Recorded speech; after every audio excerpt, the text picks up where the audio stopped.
Secret friends, unite!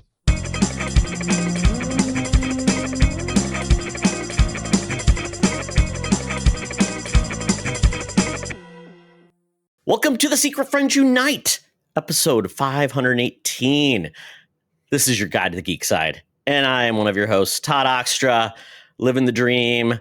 It's the NCAA tournament, the big dance. Michigan State's in it. We're still alive. Won by 25 on Friday. Life is good. This is Charlie, by the way. I was telling you, and John, I got in on my company's bracket on the last day, and we hadn't done it in several years, and the three of us, you, John, and I, and I feel like since then that you can just click a button and it'll pre-populate it for you, or you can go manual. But it looks like people in my company did two brackets where I just did the one, so I'm doing really bad. I do have Michigan State to win, which was an emotional decision. Probably not going to go down like that, but you know what? I'm going to learn my lessons. And again, like you and I were talking about the pre-roll, it's all pie in the sky. It's all who knows the hell what. So it's just for giggles. But anyway, we got a great show for you, as we often do.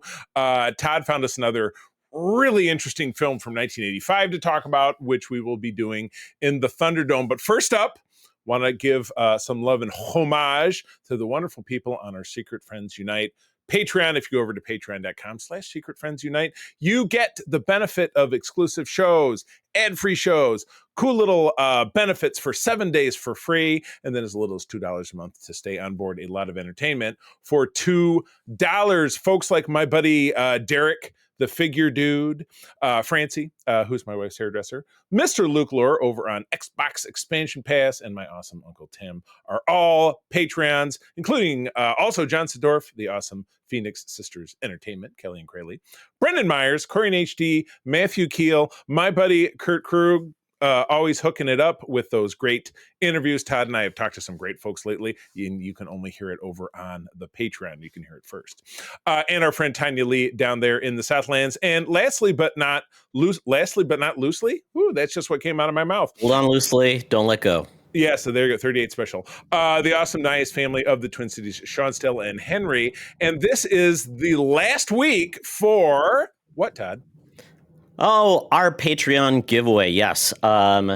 We've made it simple to enter, and a lot more people have entered now. So I think the barrier of entry, when you make it simpler, people do enter. And we learned. 5 free annual subscriptions to Patreon. So basically get all our good content for a year, ad-free at the Friends with Benefits level.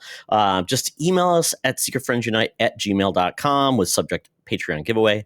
And we'll pick winners at random to be announced on, I believe it's April 3rd. It's the Friday. It's the first Friday of April.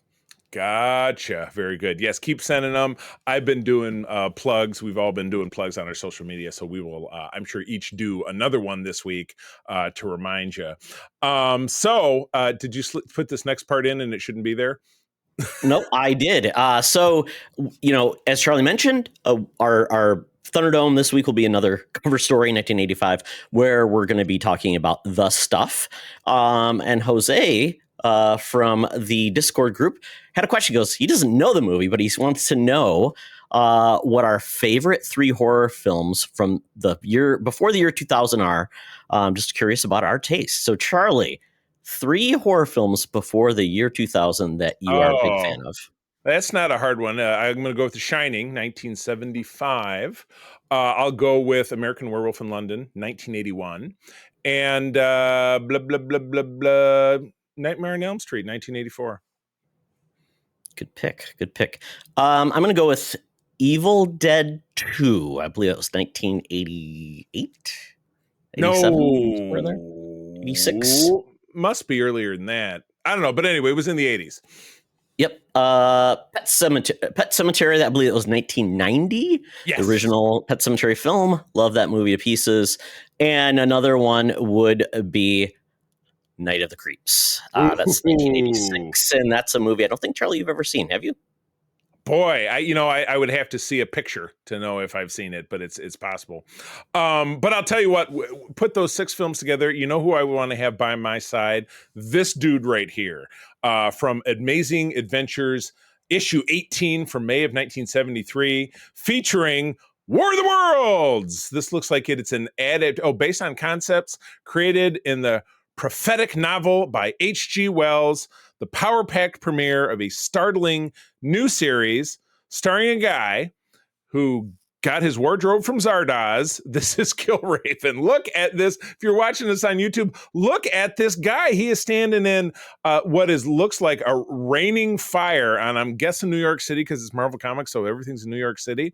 But he's scimitar in one hand, laser pistol in another hand, lots of thigh, lots of chest. It's almost a stripper's outfit, I would say. It's a little... it's got a little bit more cloth to it than Zardoz's outfit. If you're not familiar with Zardoz, Google it. You'll be sorry, but at least you'll know what I'm talking about. So, did you do any background on this? What's going on with Killraven? I've heard of the character because he went on to have a life within Marvel, but wow.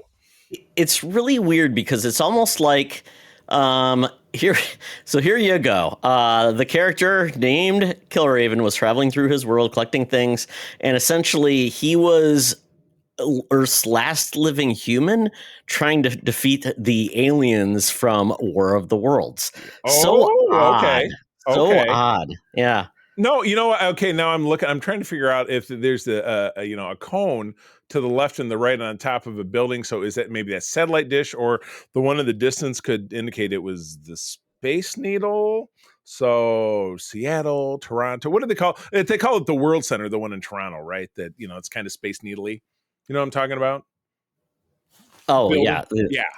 Yeah. It's the CN Tower, I believe. CN Tower. There we go. Fascinating cover, and I would be interested to see if that was on Marvel Unlimited. But I'll tell you what, somebody who decidedly could not pull that outfit off, our senior news correspondent, Madam Webb, even back in 1973. Now, forget about it. But what she does do better than anybody else in the business is bring us all the scoops and news and hot reviews down there at the corner of Hollywood and Vine with Madam Webb's News and Reviews. Let's do it. Now it's time for Madam Webb's Rumors and News. Take it away, boys. Thank you, Madam Webb. It's about that time, Madam Webb, where you celebrate the dawning of spring. You go ahead and you've bought all of the old Lucky Charms cereal. You then rebrand it as Lucky Easter cereal and sell it at a markup. Good job, Madam Webb. Capitalism. I was going to say, did she draw on the box? Like maybe Yes.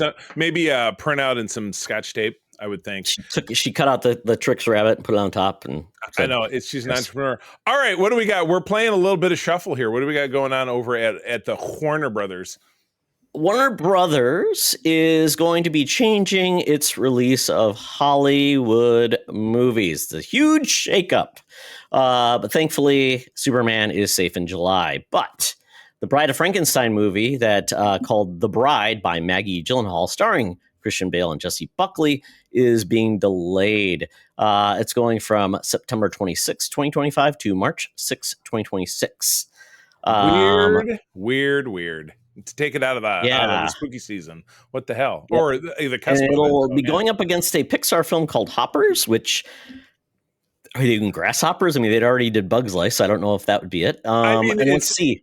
It's weird it's weird to even say it's going up against it when I can't imagine that they wouldn't be anything but that they would be counter programming. Like, well, if the kids aren't going to see The Bride of Frankenstein, they'll go see a Pixar movie. It'll be a Hopperstein. It'd be a great. Yes, the synergy. It's the movie pairing of 2026. Oh my God. Also, we are hearing that Paul Thomas Anderson's latest film, now officially titled One Battle After Another, will go to that September 26th slot. Oh, there you go. And that August 8th date is now occupied by Weapons, the latest from Barbarian director Zach Kreger, which has moved up from January 26th.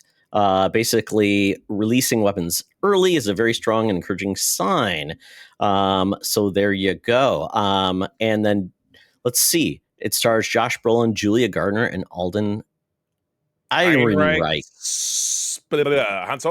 Han Solo from the Han Solo movie. And now Weapons will show down with Freakier Friday, starring Jamie Lee Curtis and Lindsay Lohan. And the same thing. They're not movies that I feel like would tap into the same audiences. So it's so weird. Yeah, sounds like there could be worse news for films such as Flower Vale Street and let's see what else here. That's That's from the director of It Follows. Yes. It was moved to March 2026, and now with The Bride, that window has been pushed again to April 14th, 2026. So that it's the dominoes keep falling. And that movie was Ewan McGregor and Anne Hathaway. Okay. And it may or may not have dinosaurs.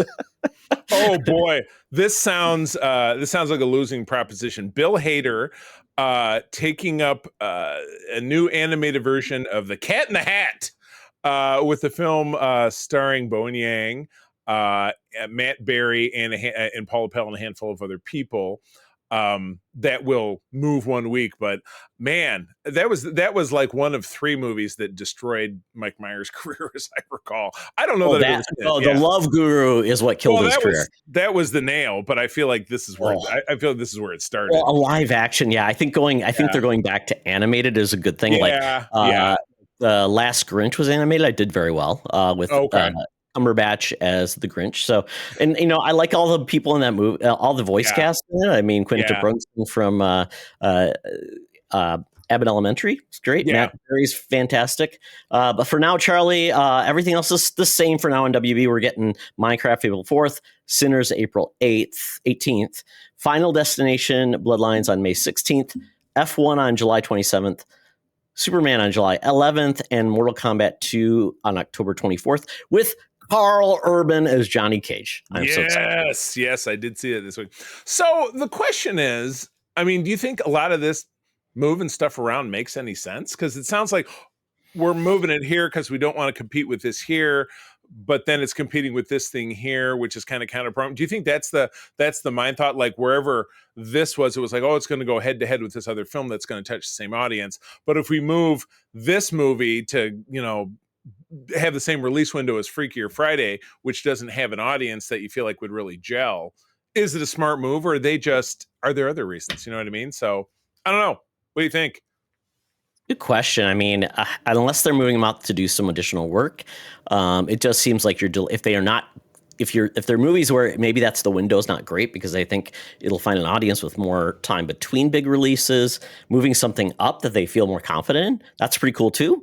So yeah, I mean, it's all like chess pieces moving around the board, and it's in movies put their release dates really far out, so it's not like you never know, something could happen. It's not like video games where they keep getting delayed and delayed and delayed. Right. It is funny to see at the tail end of this where they have F1 and Superman coming out within like a couple of weeks of each other, which I feel like would very much share the same audience. So would Superman then obliterate F1 if people are still seeing it? But then again, you and I both know that the real movement, the real way that if a film's going to do well happens in the first couple of weeks anyway. And if it has legs, it keeps moving. Well, F1's a weird one because, I mean, how many people are into F1 racing? I was somewhere because we were working a toy show yesterday. Some guy, because one of our inventory items is for a buddy of mine who has a bunch of old model car kits, and people love that stuff, but it's always the old guys. So some guy started chatting me up about him, said F1 racing is super popular right now, man. And I said, yeah, there's that movie coming out. And he says, yeah, it's a big thing. I don't very big in Europe. It's getting an audience. It just feels like that's not a 4-quadrant movie. Right. That seems to be where Superman has a chance to. I think has a much better chance. Yeah. But anyway, all right. Well, moving right along, we're going to see the return of Ted Lasso for a 4th season over on Apple TV Plus. We just signed up again for Apple TV Plus after a long break yesterday. I'll talk a little bit more about that over in the Geek Easy. But yeah, another season of Ted Lasso. And this was a show, as very famously I held out on for a long time. I was like, meh. And when I watched it, we were totally obsessed. Absolutely raced through it. However, without necessarily going over all this, like, hey, this person did this thing and that person did that thing. I mean, Todd, I think you and I have talked about this. I don't know that I want this show to come back. I feel like they wrapped it up with a bow, felt like the stories were told. I'm almost thinking there was some kind of proposed spinoff that maybe didn't take off, and instead we have this. So I'm not exactly. I think I know how I feel about this. I'm very dubious. I mean, what do you think? I don't think they would do it if they didn't find a way in. It would be weird to say, It's like John Wick, and we're going to talk about a John Wick film, but it's like, the John Wick universe presents, it's like the Ted Lasso universe presents something. So if they're going to call it Ted Lasso, I don't think you do another season of Ted Lasso without Ted Lasso being involved. He is going to be a coach of a women's team, which is another opportunity for him to have a different experience with, having female athletes, which could be interesting. And it sounds like there's going to be, I guess more challenges ahead for Keely and Rebecca, and they'll probably introduce new characters, because just like if Ted's got a new team, new characters to be involved with. And did anybody say I really am tired of the show? I think people would enjoy seeing these characters again. They're all lovable characters, and new adventures with different characters coming in can make the universe better. We wrapped up that storyline, but what other shows have gone on after they wrapped up storyline? Cheers after Diane left. Right. Rebecca came in and left. How many more seasons? People were happy with it. Coach died. I know. I think comparative to those two examples, it wasn't the end. The show ended in something that fit definitively, but described in the way you're talking about it, the only I think it could have some legs to it. The only thing I want to know, what's going to look like with Keely when she's got those symbiote powers? Is she going to be exhibiting that? Maybe she'll be on the field as Venom. Like, she was like lightning Venom, right? No? Yes, that was horrible. I don't see her coming back with superpowers and losing her American accent. Oh yeah, from Venom 3. That would be challenging. So, we'll see what happens here. I'm excited for it if it's good, but it seems like it's going to have the same creative, producers, which will be great. Like I said, this wasn't a show that went on for 18 seasons. It's only on season 3, so this would be season 4 coming up. So it's not ER, it's not Grey's Anatomy, it's not The Walking Dead, where everybody's gone and nobody's left. Yeah, season 37 of Grey's Anatomy. All right, the age-old debate rages on in this article that you found. Do Marvel movies and TV shows drive more people to read comics? Todd, you have always said, I don't want to use your words. What have you always said on the subject? I would always say there's very little crossover between comic movie success and comic success. If it did happen, I think you would have more retailers talking about it. You would also have more ads for comics everywhere. And quite honestly, ultimately, almost all the comic books, movies you get, the comics that are out in the racks don't even represent what was in the movies. So I would say there's not intended to be synergy, but I wish there was more synergy with people discovering comics. Right. Yeah. Because this article does go on to reflect some recent, in this case, both movies and TV, such as Agatha Harkness with Agatha All Along, which was a show we all enjoyed very much. But Agatha's first appearance was back in, I think, 1970 in Fantastic Four number 94, or maybe it was a little earlier than that. In November, that was selling for $105, dipped down to $40 in January. That doesn't make a lot of sense. And then back up to 55. So there was a real spike. People were super into it, bought up those copies, and but same time, her death. I love it to say the death, like death is a thing. It happened in an issue of the Avengers from back in the 90s, based by the numbering, was $15 through December, and then back down to its cover price, which would have been probably $3. Which was probably what, $1? Yeah. What was it? $5.03. That would have been probably like $1.75, maybe. I don't know. That would have been mid 90s, so maybe two-ish, exactly correct. So Envision the Scarlet Witch number 12, which is a limited series, and I just actually spoke to the guy who wrote this just earlier this week. Yeah, exactly. It was the limited series. Was the issue where Billy and Tommy, the children of Wanda, first were introduced to the Marvel Universe. Peaked at $30 in December, is now down to about $15, so 50% drop. So I don't know, Todd, what about Sam Wilson, Captain America himself? Has he had huge success because of the movies? First appearance was in Captain America 117 during November. $200 came back up to $275, down to $150 range. His first appearance as Captain America in 2014. Captain America number 25 sold for around $10, went up to $22, and then the first issue of his solo Cap series all new Captain America #1 has been going for about cover price. Yeah. I don't know. I mean, what I will say this is comic book newbies are not buying first appearances. They're going into the shop and just say, hey, I like that. What books would you recommend for me? I'm assuming, right? Right. Yeah, exactly. And, there's scores of people like, you and me, but of course we're long timers and we want to have access to a wide variety of stuff. And so we'll have a Marvel Unlimited or a Comixology Unlimited. But yeah, I think if somebody's really serious, they're like, all right, I'm going to go to my neighborhood comic shop and talk to my comic shop guy and say, hey, what probably more likely trade paperback do you have that you could hook me up with that would represent, this 5 or 6 issue arc of stories. So kind of the same thing is true-ish of Daredevil. Actually, looks like Daredevil fares a little better. Obviously, Daredevil Born Again is on right now over on Disney Plus. And it did mention that a few low-grade copies of Daredevil #1 sold recently, but is otherwise hard to find. But the second issue of the series can net up to $1,000, all in the last 2 weeks. So he's seeing a spike. The first Daredevil and the Punisher team up, Daredevil 184 from the early 1980s, has been stable at about $15, but is now has really held steady. But the first arc of the Born Again, which bears a lot of similarities to the story that's on right now, 227, which would also be from maybe the early 90s, maybe late 80s, early 90s, I would think, judged by the number, is around $30 and moving up. So, this overall leaves speculation about the next big project, which is the Thunderbolts, which we'll have here in just a little over a month. God, the summer's almost here. That series started in 1997, and I absolutely loved it.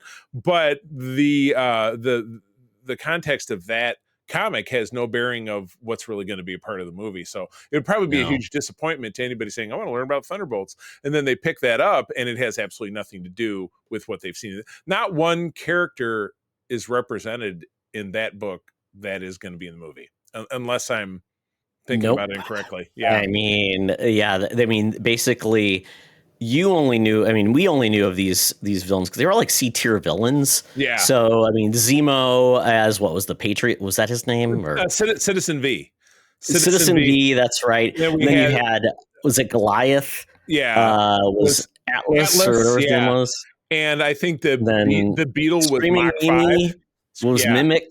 Yep. And Beetle was Mach 5. Yep. Yeah. So quite honestly, have any of those characters been in any of the Marvel movies? I don't think so. Zemo has, obviously. Right. Yeah. Come and gone. Yeah, exactly. So I don't know. Yeah, it's definitely, chocolate and peanut butter when it comes to the movies versus the comics, because I have met, in my travels and since we've been doing this and Comic-Con stuff, I've met scores of people that have never picked up a comic that love the MCU films and would probably be very disappointed if they picked up a comic.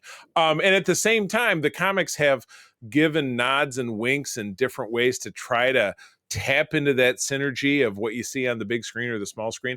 And I don't know that it ever really works out for them. So I don't know, man. I mean, adaptations are always at their best when they do something that's best suited for their medium. So trying to repeat the storylines of comics from the 80s, like Daredevil Born Again is from 1986. I mean, if you tried to make it like it was today, it's not going to be that way. So obviously, because certain characters are dead and certain characters are alive. We do know that, Bullseye didn't kill Lecter in the TV series, but he did kill her in the comics. Right. So. And in the Ben Affleck movie, but we don't need to talk about that. So anyway, hit us up on socials. Let us know what kind of fan you are, or if you're both, or if you feel the pull between the two. I don't know. I can enjoy them separately. I don't have to be like my mother and my brother were when I were growing up with the Tom Clancy novels. Well, that's not what happened in the book. Well, the book was so much better. Well, they killed this character in the movie, and that was natives, but who gives a shit? It's not the same thing. You know what I'm saying? No. All right, what's going on with our beloved Wile E. Coyote? This looks like some bad news. Good news. Well, I mean, it sounds like some good news because this last weekend we had the day the Earth blew up, a Looney Tunes movie was never going to be released by Warner Brothers, and I saw trailers for it. Looks very funny. Looks like modern comedic sensibilities from Warner Brothers. These Looney Tune characters, which is great. The same jokes from like 1961 don't hold up the same way. So I'm glad that animation is making a comeback. And maybe that is the reason that we are getting this movie revisited, which is Coyote versus Acme, which was going to be like a Who Framed Roger Rabbit with Looney Tune characters with real live action characters. You had John Cena in it.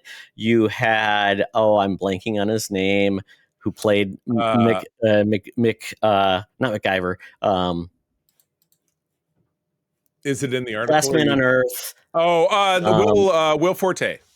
Yes, Will Forte's in this as well. Okay. And it was shelved, and actually I thought it was going to be sold off, and they were just going to take a loss on it to help their books. But apparently the company that did acquire the rights to The Day the Earth Blew Up was called Ketchup Productions, and they are looking to also pick up the rights for this movie for $50 million. Yeah. Well, all right. I did see a poster for The Day the World Blew Up. I assume it was kind of niche, and maybe didn't really blow the doors off. We didn't go to the movies this week. I know Snow White was the big thing, and we're not going to talk about Snow White because we didn't see it, and neither one of us wants to. So you can find a different podcast to listen to about Snow White if it did well or not. But seems like this would be tough, because obviously it's probably pretty much the same audience. But how big is the whole, Looney Tunes thing in this day and age with the little ones? Is anybody watching it? Do they have a show on anymore? I mean, well, it's not like Mickey, where Mickey's kind of like, and the Disney pals, those are kind of like spokespeople. Yeah. And we do get like the Looney Tunes characters like Space Jam. There's been some other things, but they don't really have a park and a presence when we think of Warner Brothers, because Warner Brothers is all over the place. Like, I think they're at Six Flags. They had the WB stores back in the day too. So, and I just don't know if young kids have affinity for either, watching Adventures with Mickey and Minnie and Bugs, and because Bugs and Daffy always felt a little bit older reaching. Yeah. Versus, Yosemite Sam with his guns going to shoot people, Elmer Fudd, a little more adult humor. Yeah, you think so? Than that. So I don't know. Little on the nose. Well, speaking of adult content, anyway, so for a long time, you have talked about your love for John Wick, and I've talked about my meh for John Wick. Our friend John recently discovered John Wick on an airplane or something, not literally, but on a TV screen, and was a fan. So it's getting its first. Is this the first spinoff of the John Wick averse? No. Okay. There was call it a mini series. Paramount Plus, Peacock, called the Continental, which is a hotel where all the assassins can go, where basically no one can kill each other. They have to turn their weapons. It's a safe house, essentially. Nothing bad should ever happen. That's funny, because that sounds a lot like that movie that was at the Bad Times at the Royale. It was the no, I know what you're talking about. It was it was Dave Bautista and where they would show up, and Jodie Foster would. Yeah, there you go. She was like a doctor. It was a hospital. Kill these guys. Kill them all. Yeah, that very similar to that. Yeah. Right. Yep. So there was a new trailer dropped for Ballerina, which is going to be the first film spinoff in the John Wick averse, starring the absolutely delightful Ana de Armas. This was a little bit, so this is a longer trailer, a little bit more fleshing out the plot. Not necessarily a ton of new footage. A lot of it looked very similar. And of course, they get to the third part of it, and it's like, I'm bringing in a specialist, the little old lady on the line says, and it's of course Keanu. He does not say whoa, which I was very disappointed by. No. But yes, it did seem very set up, like first we're going to fight and then we're going to team up. I mean, your question is, does this win me over? It doesn't. I'm sorry. It looks very much just mindless kicking and punching, which that is clearly what it's supposed to be. And And I don't necessarily dislike mindless kicking and punching. I guess I like a little bit more context. Like, I love Reacher. He does a lot of kicking and punching, but there's kind of a storyline behind it. This just seems like, now I'm on to the next thing, and it's a dance club, and I'm going to throw this thing I'm going to throw this axe at this guy and shoot this other dude in the face and do a twirl and kick this other guy. I mean, I get it. I don't know. Obviously, these do well. I'm sure this film will do well. It's lodged square in the middle of our summer movie bracket. It's going to have some movement. I know I was working on mine today because we don't have that much time left. In about a month, you, John, and I are going to be sitting down to hash out, talking this out of where we're going to be at. So I don't know. So there were 4 John Wick films. 4 films, and now 4 films. This would be the 5th film in the John Wick universe. Yes, gotcha. And this one probably takes place. Oh, it does. It takes place in the middle of John Wick Chapter 3. Oh, gotcha. So it's an interquill. Gotcha. Well, correct. I mean, obviously, if you've not seeing it, that doesn't necessarily have any meaning. The soundtrack of this trailer was set to Charlie XCX's Brat Bop Von Dutch. So yes, when you had her in a dance club with everybody, is that the dance? Is that like do the Dougie? I don't know. Is that a dance? I have no idea. I don't know, but I will know more about this song on June 6th when this movie comes out. It's early. Early films can do good or bad. If they get legs, right. We shall figure out how it performs.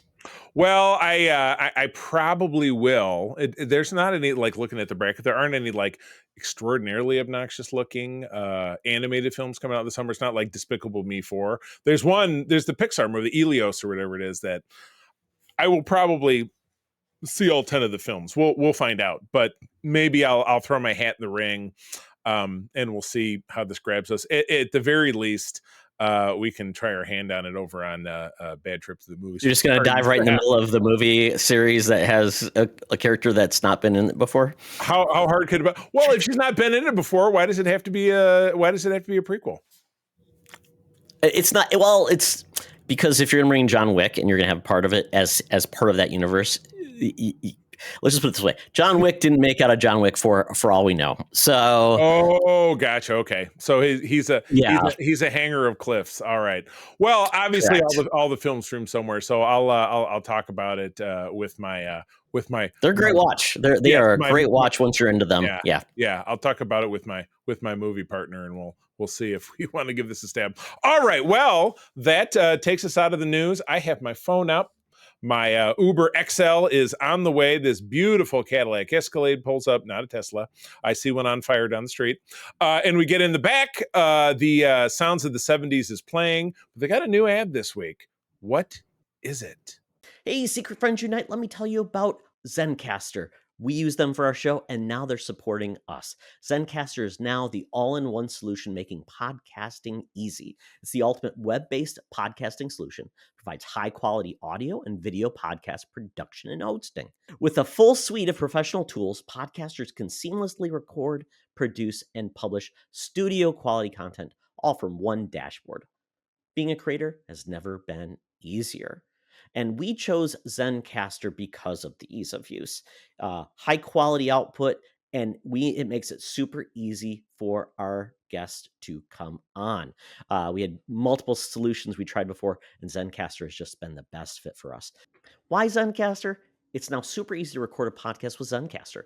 Log in using your browser and start recording a high-quality podcast right away. Record studio-quality sounds and up to 4K video with your guests. Feel a sense of zen knowing Zencastr's multi-layered backups ensure you always have your recordings in the highest quality, even if the connection is unstable. Have you ever worried what you sound like? Zencastr's post-production process makes you sound buttery smooth. It automatically removes those ums and ahs in your recording. It removes those awkward pauses in conversation too. Set the right podcast loudness and levels while reducing background noise with the click of a button. So if you're interested in making an easy, high-quality podcast just with the click of a browser button, go to zencastr.com/pricing and use my code SFU1. You'll get 30% off your first month of any Zencastr paid plan. I want you to have the same easy experiences I do for all my podcasting and content needs. It's time to share your story. Now back to the show. Talk nerdy to me. Talk nerdy to me. I'm sitting in the Geek Easy, cover band's playing, drinks are poured, and we are ready to get our nerd on. So, I dove into a new show that I'd heard good things about, and that is called Paradise. This is on Hulu. I believe it's got 8 or 9 episodes. I've watched the first 2. This is pretty cool. Basically, it's set in modern times. Sterling K. Brown is a member of the Secret Service. He was brought on to basically be the head Secret Service guy for James Marsden, who is the president. Ooh. And they have a unique relationship, and it's kind of rocky at times, but things are going well. And essentially, and I don't want to give too much away, but this show starts off with the premise. It really kicks off in episode 1. It gets you right into it. That then leads into a bigger mystery involving all of the different characters. It's not what you think it is. It is really cool. And they do a good job of setting up a premise and then going back to it right away versus like, we're not going to talk about that for 9 more episodes and then we'll finally give it away. So they do a very good job of this, but it's hard to talk about this without giving too much away. But I think the acting is excellent. The premise is unique, and the actors are acting their butts off. And there's not a lot of people you'd know who they are. First, I thought one actress was the actress from Lost. What's her name? The brunette. Kate. Evangeline Lilly. I thought it was her, and it wasn't. No, I'm like, okay. oh, it's not her, because she looked a little bit older. I'm like, oh, maybe they aged her up or something. But acting is really good. But this series sets up a premise about kind of like, what would you do to protect the people you love? Is the best way to put it. So I can't give anything else away. Yes, but after the first episode, you're all in. Oh my, okay, and that's on the Hulu. Yeah, I think I had seen spots from that in passing. Yeah. So nice. All right. I've heard it goes even crazier as you get through it. So I'm like, I'm all into the crazy. I'll take it. Then Daredevil episode 4 of Born Again introduces us to back to Frank Castle. What he's been up to is not shaven. Yeah, getting a little crazy. Hopefully, he's living in a basement. I don't know if I missed that part. I'm like, what's he doing down there in a basement? It's like a maintenance. It's like a maintenance room for like a building. Oh, so he's a janitor, but in his janitor's closet, he's got a lot of guns. So he could. I was going to say it's a little. And he's not even doing a good job of hiding the weapons well. Yeah.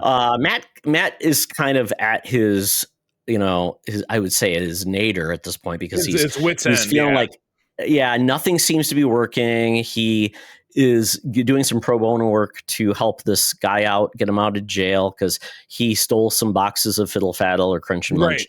Right. And you got it. Yeah, and apparently he's got a long rap sheet, and Matt's doing his best to, get him down, get his basically sentence to like from 30 days to lower. Yeah. And the dude just says no, unless I get probation. I ain't doing this. And he goes back and, hey, I got you 10 days. You should be happy. It's a blessing. And it just basically says, what do I'm the system's against me. Last time I tried, I was in jail. I lost all my benefits. And it's like, so it was like, I just wanted something to taste good. And that's why I did it. So, that was, and boy, I tell you, certainly in the world we're living in right now, you understand. Definitely. So that was, especially this is a superhero show and blah, blah, blah. But, I always appreciate a touch of the reals, what's life like for real people in the big city, what I mean? When you live in Hell's Kitchen, right? Or you operate at Hell's Kitchen, it's not exactly a great place to be. Yeah. And then, I mean, he goes to Frank basically saying, I need some help, I can't do this alone. And then Frank is apparently just still going out whacking dudes and does not want to be involved with the superhero racket. Right. And so I don't know what's going to happen there.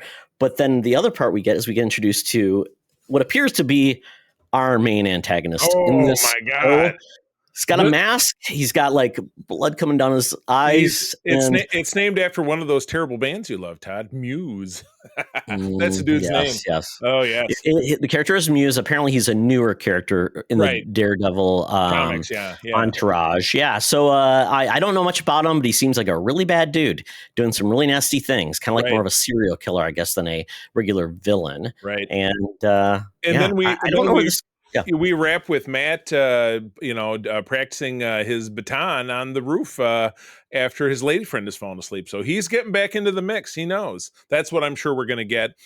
I think we have, if it's not next week, it's the week after we get a double dose. We get 2 episodes on one really? night. Okay. Yeah. Okay. So because they're accelerating because they got to wrap up so they can then get Andor out or have a week in between or something like that. So because Andor comes out, Lord knows you can't have 2 things overlap. I mean, how would we ever have a network that would have more than one thing on?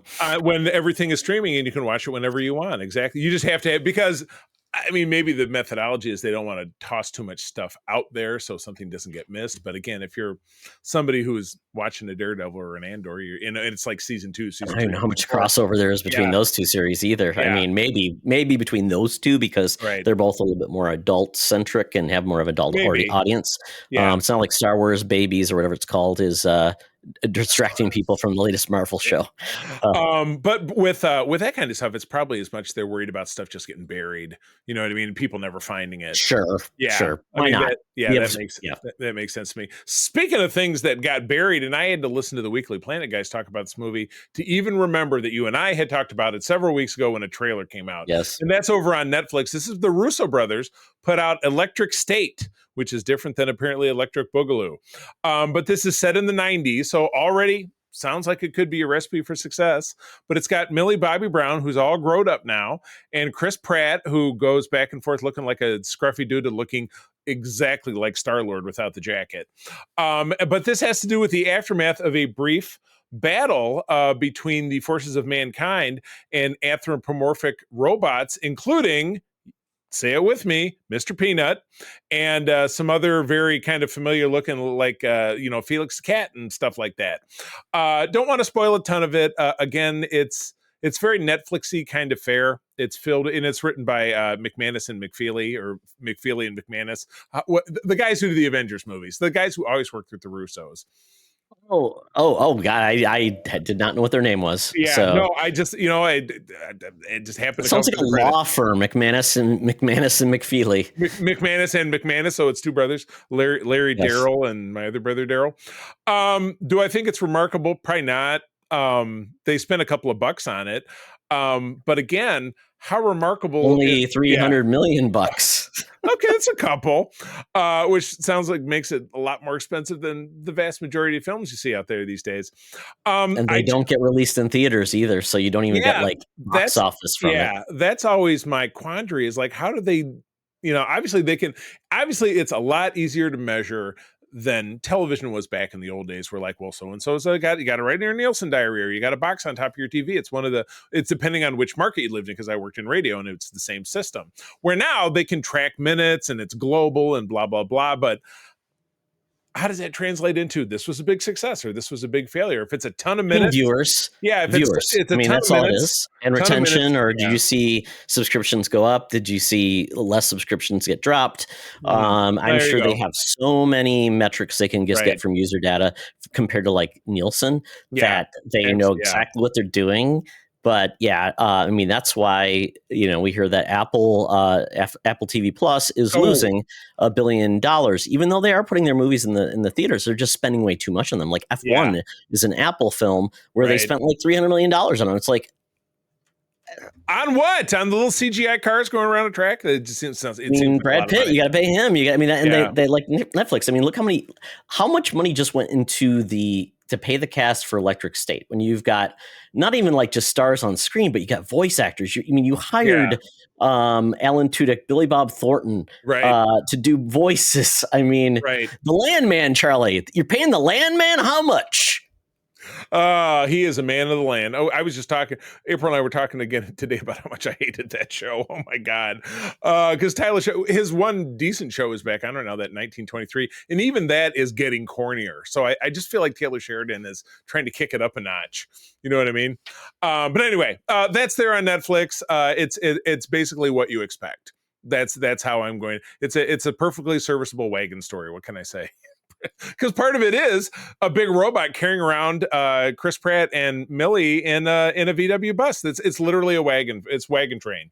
Logan predicted like the brother that she's searching for is actually a robot. I will comment no more. Anyway, I did mention we were signed bingo. up to Apple TV. It's a bingo. Yeah, we were signed up to Apple TV Plus again. So I'm watching those shows that people tell you to watch. We tuned into Severance. I put 1 and 2, but I think we watched another one before I came down here. It's crazy, man. Todd, have you watched more than one? Because I know you said you watched. I've watched up to 3 now. Oh, yes. So we're in the same place. Yes. So it's an ultimate huge mystery. It's it very much reminds me of the Dharma Initiative from Lost. That's where I'm at with Severance, because it's like, what are they doing and why? And of course, Todd described it. And if unless you're living under a rock, you probably heard about it in some way, shape, or form. And I know they just wrapped their second season with a big cliffhanger, and then it's been renewed, so it'll be back again for a third season, I have heard. So enjoying that. Yeah, go ahead. I was going to say there's one character that, I mean, since we're so early in it, we probably don't know this yet, but it was interesting with Patricia Arquette being Adam Scott's neighbor and the way she behaves. Yes. So either she's in on both. Right. She's doing both, or she's not. I don't know. It's very weird because April said the exact same thing. I really think she's in on it or something. So we'll find out. But again, we're talking vagaries, but we don't want to say too much because you should go watch it. Obviously, it's very prestige television. Yeah. We rocketed through. It was only 10 episodes and they're like 35 minutes each. But I can't remember when the first season of Shrinking was on, but it is terrific. Now this is 23 probably. Yeah, this is Harrison Ford with Jason Segel and Krista Miller. It's by Bill Lawrence, who did Scrubs. We do get the janitor from Scrubs comes back. He's a character. Robin Sparkles comes back and is reunited with Jason Segel on screen as a character. I got some tears at the end of this. Actually, one of the key characters is played by the guy who was Roy on Ted Lasso. And he has a really important, like you get a little misty in the last 10 minutes of that last episode. He's a writer as well and producer of Ted Lasso. So I think he may even write on that show on Shrinking. But yeah, Todd, if you have you watched any of it? Are you familiar?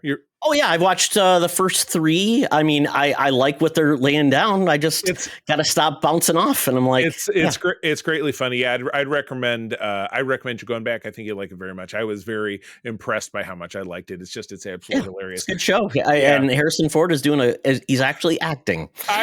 My first thought was, why can he be so good in this and so bad in that Captain America movie? Because wow, he was just script, Charlie. The script and direction is why. The script. But Harrison Ford has been acting for 75 years. Why does he need direction? I'm just kidding. I know. Everybody needs direction. That's just the way it works. Yes. But anyway, both of those can be found on Apple. Next will be The Gorge. Maybe we'll watch that this evening because I'm excited to see that. You watched that, right? Didn't you? I like that movie a lot. I will say, it's 2/3 of a great relationship type movie, which I really enjoyed quite a bit. And then the last is just like crazy over the top weird action. It's just a CGI monster fest, probably. So that's kind of what I got from the trailer. So that's cool. All right, well, good. Well, that takes us out of the geekies, Todd. I have my phone out. My Air Qantas app is open. Got to get us down to Land on Under. Hologram Tina and the mutants are waiting for us to talk about 1985's The Stuff. Let's do it. Welcome to another edition of Thunderdome! Thank you, Tina. We're sitting in the Thunderdome where the mutants have been gathered for a Top Gear game to be entertained. And this week, we are going to Cover Story 1985. Remember, kids, when you went to the video store, you saw all those covers. Some were not for your age. Some were like so distracting. You're like, what is that thing? Right. They kept in your mind, but you never saw them. So, Charlie, we went back into a virtual Blockbuster, and we're going back to the year 1985. Wait a second. If it's virtual, is it like Lawnmower Man? Yes. Yes. You're picking up you're going like this and Yes. using your hand and Yes. looking at things. Yes. And I picked 6 different covers, and you said, let's go to 1, return to Hell High, or was it Horror High? And I'm like, how will we ever know what's happened? And I guess Right. it wasn't streaming. So we said, what's next? And we picked The Stuff. The Stuff, which that absolutely name your sex tape, right? But yes, the log line is, are you eating it or is it eating you? The VHS cover has basically a refrigerator opened up and you see this white substance where it looks like people are trying to escape it. This obviously came from 1985. And the basically plot synopsis is this: delicious, mysterious goo that oozes from the earth is marketed as the newest dessert sensation, but the tasty treat rots more than teeth when zombie-like snackers who only want to consume more of the strange substance at any cost begin infesting the world. Stars: Michael Moriarty, Andrea Markovici, Garrett Morris, Paul Sorvino, Scott Bloom, Danny Aiello, Patricia O'Neill, Patrick O'Neill, James Dixon, Alexander Scorby, and Russell Knipe, and he doesn't even have a picture on IMDb. And Scott Bloom's brother was the other star. He must be further down. But they Brian Bloom. Brian Bloom. They both had the bluest eyes you'll ever see in your whole world, including myself. The bluest eyes you'll ever see. So very blue. Oh my gosh, what an absolutely filmed in the tri-state area movie. Everything is New York, even though there's some scenes set in Virginia. Because I always look up settings. That's a thing for me. Like, where do they film stuff? Some of the setting was in like a little town in Virginia. A big part of the third act plays out in Georgia, but it's all filmed on Long Island, man, without a doubt.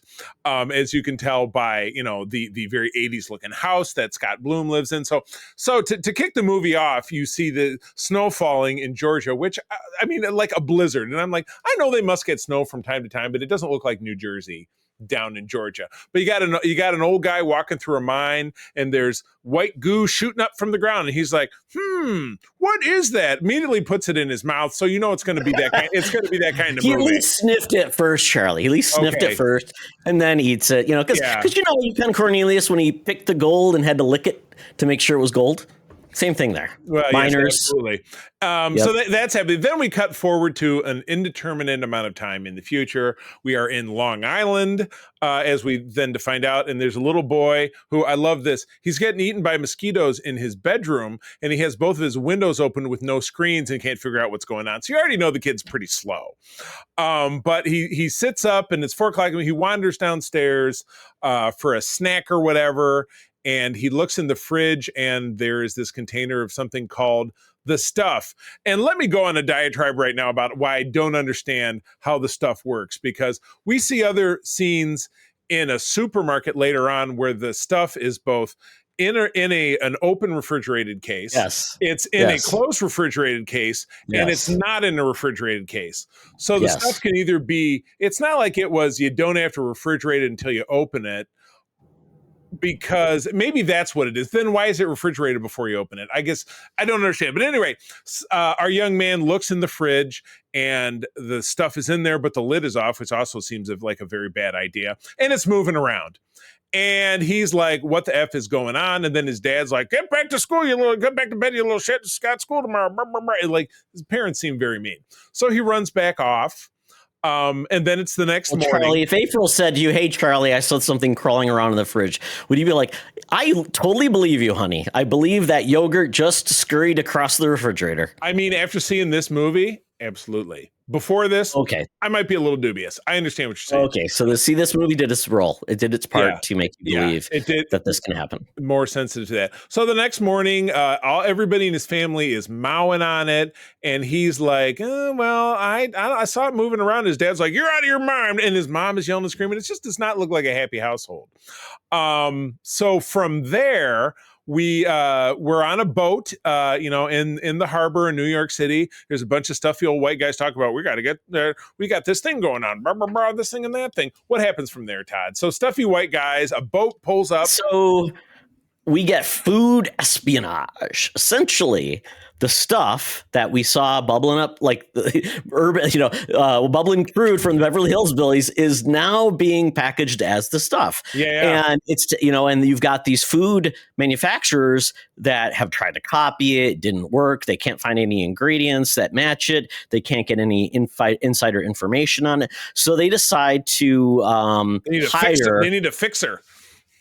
So you hire a dude named what's his name, Mo, because he likes Mo money.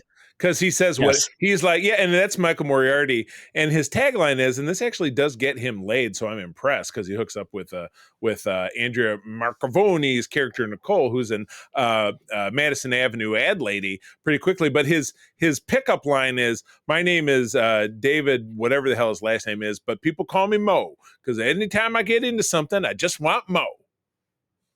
I get paid Mo. I get my favorite rapper is Cool Mo D. I don't know. I get Mo chicks. Obviously, I like to mow the lawn. I mean, it just we could go all day about Mo money, Mo money, Mo problems. Yes. So he's there. He gets hired, and he's weird when he does this first introduction to everybody. He goes around and says, "Oh, clammy hands, clammy hands." Just start grabbing everybody's hand. He starts insulting people. Like this one guy, I guess, works for the FBI, and Mo got kicked out of the FBI. Right. But then he went and works in basically consumer espionage to get information on things, to get people in trouble, to release information, to bring people down. So that's what he's been brought into, is basically figure out, get a sample of the stuff and see what's going on and get more information about it. So he goes along his merry way. But the guy that he doesn't like, that was mad at him, basically just ends up punching him in the face and leaves. Yes, yeah, exactly. Yeah. So that's kind of what we're introduced to him. So it's basically going to be the little boy, and we're going to be introduced to, and then we're introduced to Mo.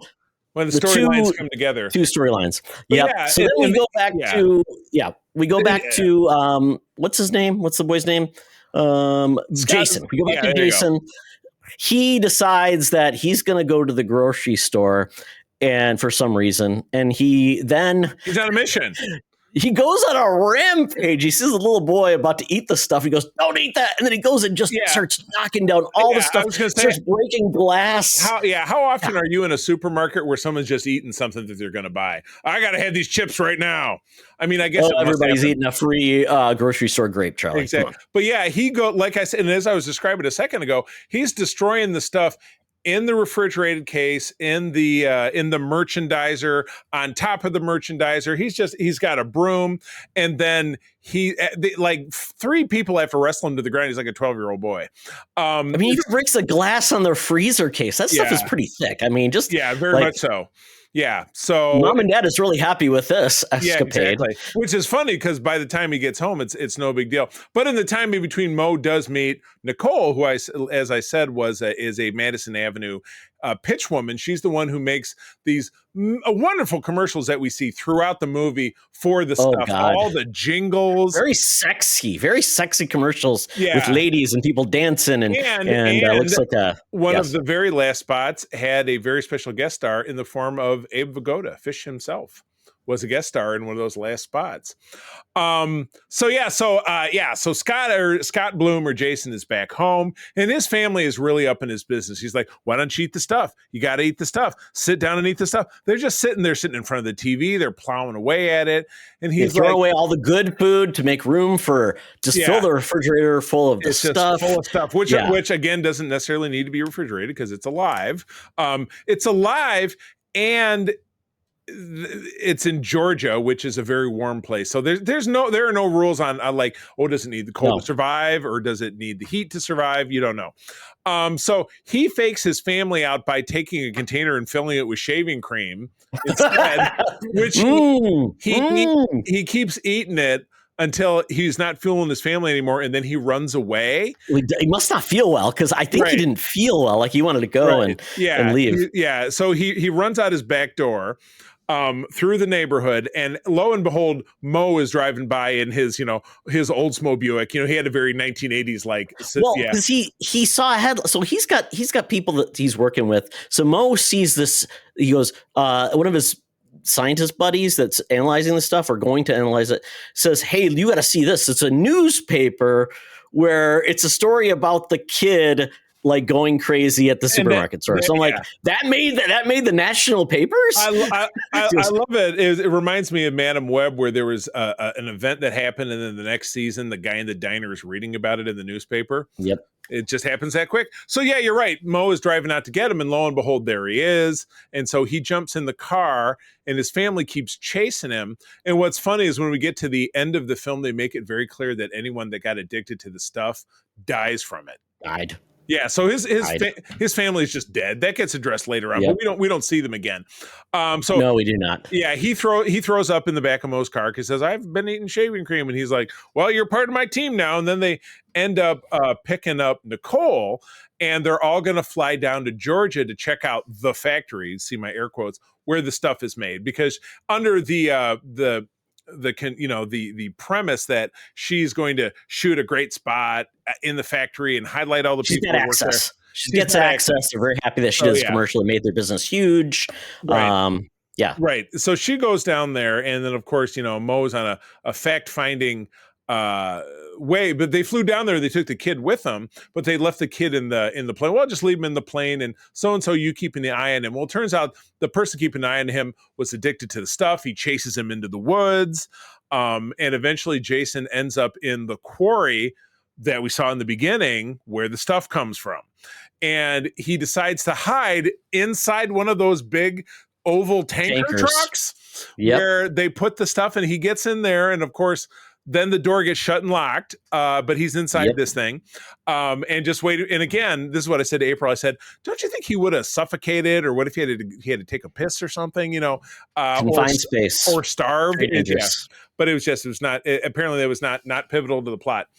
So anyway, in the time in between, our Nicole and David get sabotaged in their hotel room, and this is when we get some of our first instances of. Was this before or after we met Garrett Morris? It was that we didn't even talk about that. So Garrett Morris, he ran into one because at first, this is a part we kind of skipped. The Virginia, the rural town of Virginia, right? So Mo decides to investigate the people from the FDA that approved the stuff to be eaten. So he ends up visiting Danny Aiello, who's a retired bureaucrat who's got this very angry dog, but doesn't like Danny Aiello, but likes Mo. Right. And it seems really iffy. Something doesn't seem right, but basically they said, no, we actually didn't really do much testing, and everybody thought it was just food. So no harm, no foul. So he gets the file. Mo gets the file and says, "Oh, there's nothing, top secret or anything. You can just have the file and go."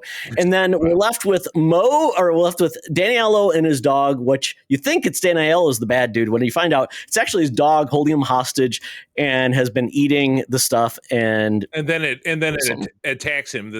They have at several points in this movie a very take you out of it animatic of like basically a wax head that splits open, and then like the stuff just jumps out of it, and so it kills him. And Charlie is the chocolate cookie guy, like Famous Amos. Garrett Morris. He meets him. Apparently, they took him out of business and basically took over all of his business, and he's wanting to get revenge on the stuff people. So he essentially is a man of not only cookie making, but also has lethal hands, can beat people up. Right. And they escape from having to punch people in the face. Yeah. And it causes their faces to explode. And the stuff comes out. So there's a lot. There's a lot of that.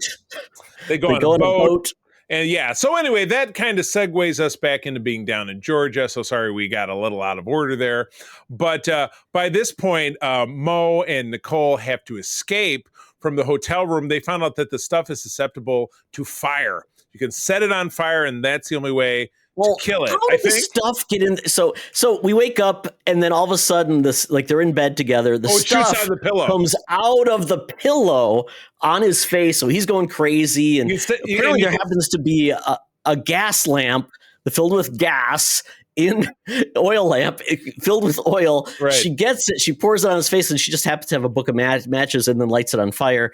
And then the stuff goes crazy. And that gets it off his face without killing or disfiguring him, which is also Yes. and that happens later with her as well. So apparently, Yes. apparently it's not like the face huggers from Aliens, where once one's on you, you're out of luck. You can escape the taking it over. However, once it is taking you over, you eventually it's going to kill you. But anyway, they escape from the hotel, and there's a flunky in the hotel room that they also set on fire with the stuff going everywhere. They did, and could you tell they did it with one of those that they filmed it like sideways and they were dumping the stuff down on him, because you saw our two characters kind of leaning in to speak to him, but they wanted to have it looked like he went up, but he actually was just on the ground. Yeah. And they were so just much dumping stuff. it on him. So much stuff. So this leads, David and Nicole to the quarry, where obviously Scott Bloom is imprisoned.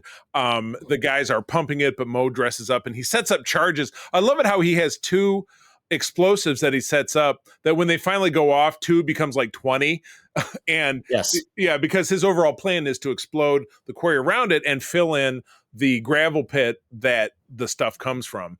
But he's almost too late to save Jason, because they start filling up the tanker he's in. And I love this terrible matting of putting two images together, because the stuff is pouring in and then you see Jason trying to dodge it, but it's just so low rent cheesy, him going back and forth. But he's rescued, and so now they're driving the tanker truck away, the three of them together, and they're going to drive it. I think they have to ditch it. Do they ditch it eventually and get another vehicle, or do they drive it all the way to their next destination? Now I can't remember. Doesn't matter. Well, we have to, because their next destination they drive to. Basically, at this point, he knows someone that can help him, right? And that was somebody he previously set up in his old job, and that is United States Army Colonel Malcolm Gromit Spears. Yes, he goes to find him. He's retired or disgraced, because he's not in the Army anymore. Retired, and then he's now set up a militia. Right. He's a little cuckoo for Cocoa Puffs. Wants to kill people that discredit him, and he tried to do a good job. All the commies are trying to get him. He says, "Oh, they're trying to put fluoride in our food and water." He goes, "Well, they're trying to, and they're trying to do something even worse." So Mo convinces him to basically, "Hey, all this bad stuff is happening. I need your men to go down and take it down. The evil government companies that are trying to take over the government." He agrees. Speaking his language. I did love how Paul Sorvino needed to sneak in little asides like, U.S. has never lost a war, and the kid says, "What about Vietnam, sir? We lost that war at home." It was like, why is that necessary? It's very weird. And then they have to fly back down to Georgia. So they do fly, and then they get to the town, and they all take taxi cabs. Right. To invade the factory. I was going to say, the colonel has a lot of money because he lives in a castle, and he owns like 5 private jets, because that's how they get down to Georgia. And then they have like 50 cabs waiting for him. So it's not exactly militarized and quite that fast. All of his soldiers are look like dudes from the gas station with mullets and bad mustaches. Well, they all went to the army surplus store, bought stuff that doesn't even match. Yeah. Sloppy. They look horrible. They don't shave their head, or anything like that. Yeah. Yes, very unprofessional. But then, then it turns into a big even their guns. Don't they all have Tommy guns? They have like some very non-military looking weapons. Knockoff Russian, Kalashnikovs probably. I don't know. It's a big timey shoot off, but when they finally get to the lab, all of the lab guys are dead because the stuff killed them. So, and they're all worn out. So and the stuff can leave the body. Basically, once it's had enough nutrition, it leaves the body and goes. And now it's become this big. Yeah, it's a big parasite. Yeah, it's a big blob. Right. So the colonel is he saw, "I own 2 radio stations in Atlanta. Let's fly down there." And then Nicole, because you're the big media personality, you're gonna do a broadcast and tell everybody about this stuff, and we're gonna blow the lid off this thing. So they get down to Atlanta, and they're driving around. And I was in Atlanta a few weeks ago. That did not look like Atlanta to me. It looked like another town in New Jersey. So they did not do super great with location scouting with this. But hey, I'm sure it was made on the cheap. So anyway, she's getting ready to do her big announcement, and the stuff has followed them into the recording studio because it attacks her and Scott's. Well, it was in Charlie. It was in Charlie. Oh, that's right. So Charlie meets up with them again. And Charlie's going to record with them in the studio to talk about how dangerous it is. And all of a sudden, Charlie, his mouth opens up and this stuff comes out. Yes, and it traps him and the little boy. And then this is the greatest part in the world. They say, well, it can kill the stuff. I don't know. Chop that huge wire in half. I'll take it, put it down and electrocute the stuff, which causes a huge fire. And in doing that, it also somehow doesn't kill Nicole, and it gets the stuff off her face and without disfiguring her. It's amazing. All right, so that she gets her broadcast out or whatever it is, and now we are back in New York or wherever, and Mo is in front of these two old corpo jerkwads who knew what they were doing, and they were, the stuff has been discredited. They show this big montage of people burning it like they were, burning Beatle records back in 1966, and just a nationwide boycott and outrage over the stuff. It's then that they mention anybody who consumes it dies. So his family is dead, the little boy. But yeah, Mo is back now to blackmail the two old white guys who ran the corporations, and the little boy is back there with the machine gun. He's now his enforcer. So that's what this kid's life has turned into. Now he's Mo's flunky for the rest of forever. Well, yeah, I mean, the one guy, so basically the one old dude is the guy who made the stuff.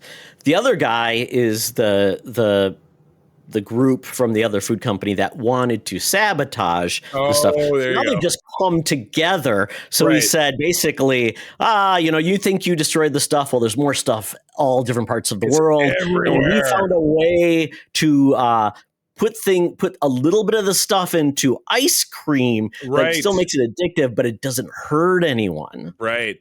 And so Mo says, what we're really going to do, and this was when the boy comes in with a big box, is he says, you two dickheads are going to eat all this stuff. And he forces them to do it, and then they can't stop themselves, and they're going nuts. And then Scott and Mo finally said, our work is done, and they walk away. And you think that's the end, but what happens? Black market time. Yeah, we see smugglers, getting the stuff off a truck.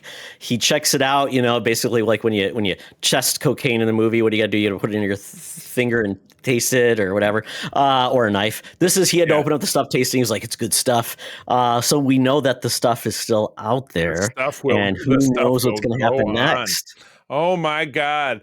All right. And then that's the end of the film. Do we have any additional nuggets of wisdom about the film? Was this a theatrical film? Because it's so funny because it almost, the opening credits, which are just when Scott Bloom's character is walking down the stairs, at 4:00 in the morning, the credits said something like, guest starring so-and-so. I'm like, who guest stars in a movie? You're like in a movie or you're not in a movie. You guest star in a TV show. So that's what kind of threw me off. Was this like a made for TV, whatever? But no, it was a theatrical film. So what are some of the stats? $1.7 million, but I don't see any box office from it. Maybe I don't know.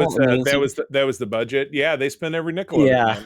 I don't know if they have financial information. Here we go, Charlie. All right. The numbers has it. I don't see any. Let's see, box off. Let's see if it's weekend box. I don't see any box off for it.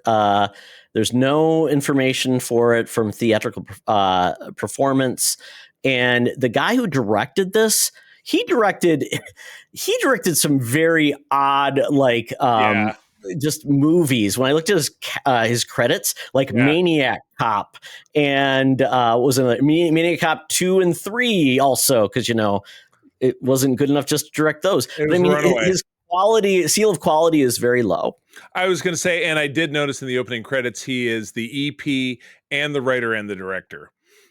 So he had complete creative control. He was the George Lucas of this film. Nobody could stop him. Where are we with this movie? How are we feeling about its overall execution, quality? How many containers of the stuff would you give it out of 10? This movie tried really hard, and it was supposed to be like a satire, but it didn't feel like it was that smart to think it was a satire.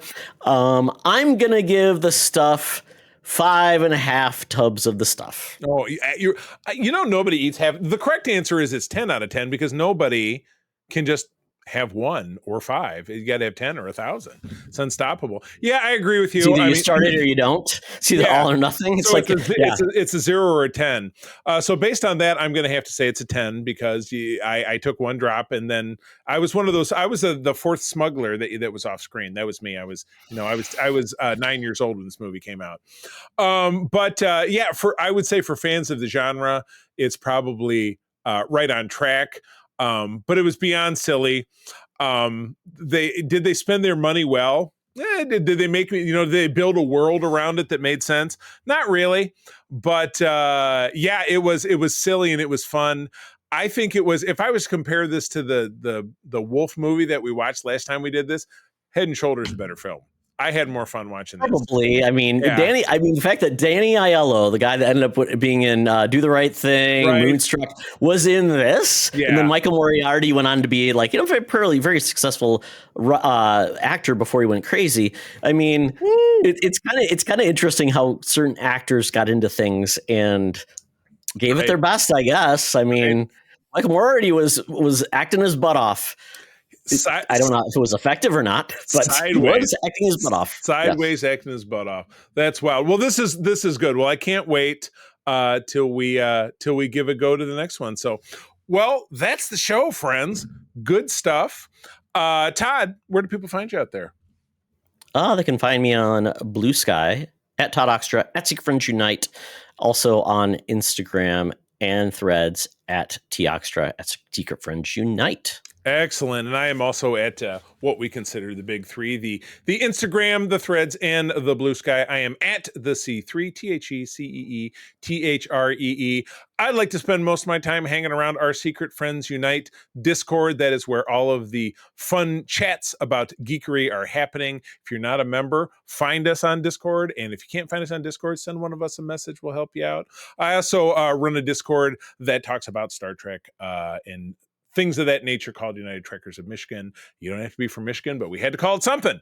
And with that, friends, thank you one more time for joining us. I'm going to tell you that sharing is caring and to keep on trucking. Be the hero, not the villain. In a truck. You got the white stuff, baby. This podcast is part of the Secret Friends Unite podcasting network, available on Apple Podcasts, Spotify, and podcast services around the galaxy, as well as video on our YouTube channel. You can support Secret Friends Unite by becoming a Patreon member, get bonus programs and more over at patreon.com/secretfriendsunite. Join our Discord community for even more discussions on all things geek. For all the latest updates on Secret Friends Unite, make sure to follow us on Threads at secret.friends.unite and visit secretfriendsunite.com.